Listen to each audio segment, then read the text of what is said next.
Okay, I just did this. Then my other half decided to call me, so it kind of killed the video here for a second. So, mind the obnoxious beeping again. This is dash command. It uses a like a Wi-Fi OBDII reader, which is hiding.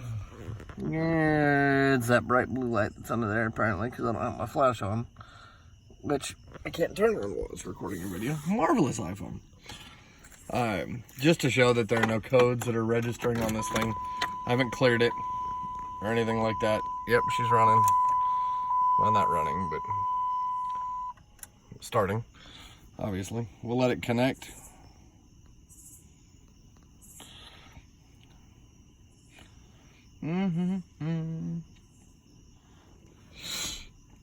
It's like the Jeopardy theme song here for a minute.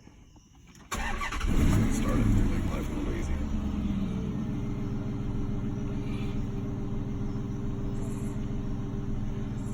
Okay, we're connected, so it's reading diagnostics.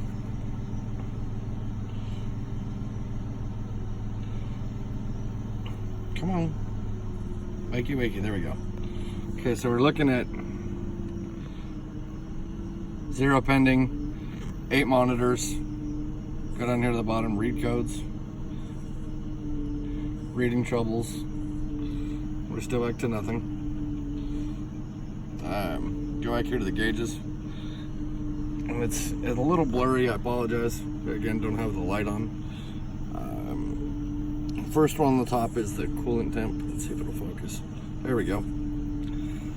Coolant temp at 172. I just got it started again. I've been sitting in the driveway since about mid-afternoon here, and at 83 something degrees, it's a little warm.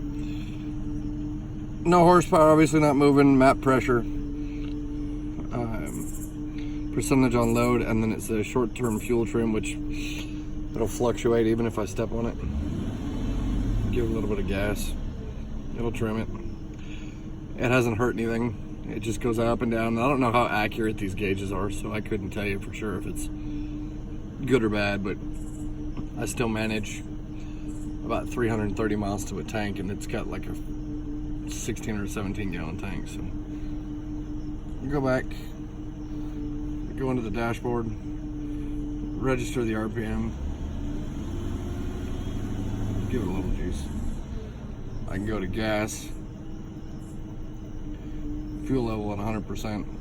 That's not right because I'm sitting at about a half a tank, so it's not reading that monitor correctly.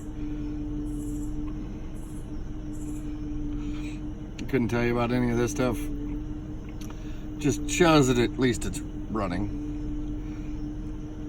Intake temp, spark advance on the top,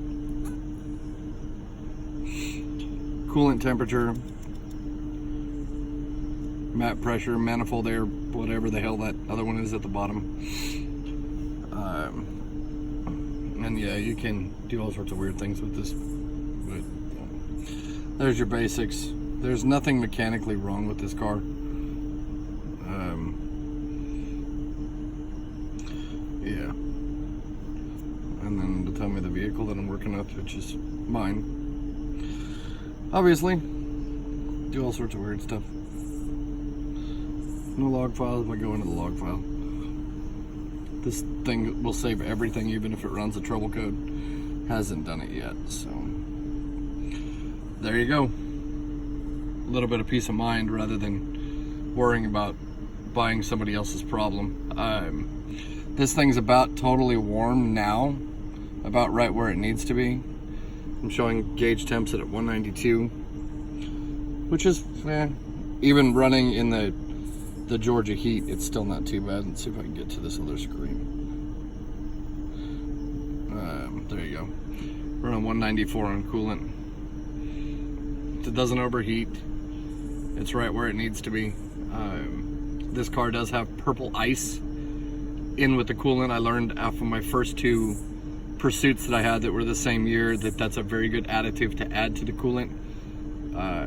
If you end up flushing it, I would suggest adding it again. It's made by that, I don't remember who makes it, to be honest, but it works really good at 198 now. So and we're just sitting in an idle. And not much I'm worried about there, so. That I have it, 199. I'm not gonna go up much higher than that. Might hit 200 and 205 just sitting here until a fan kicks on, but hopefully that'll be a little bit of peace of mind. Let me know if there's anything else. Get back to the main screen.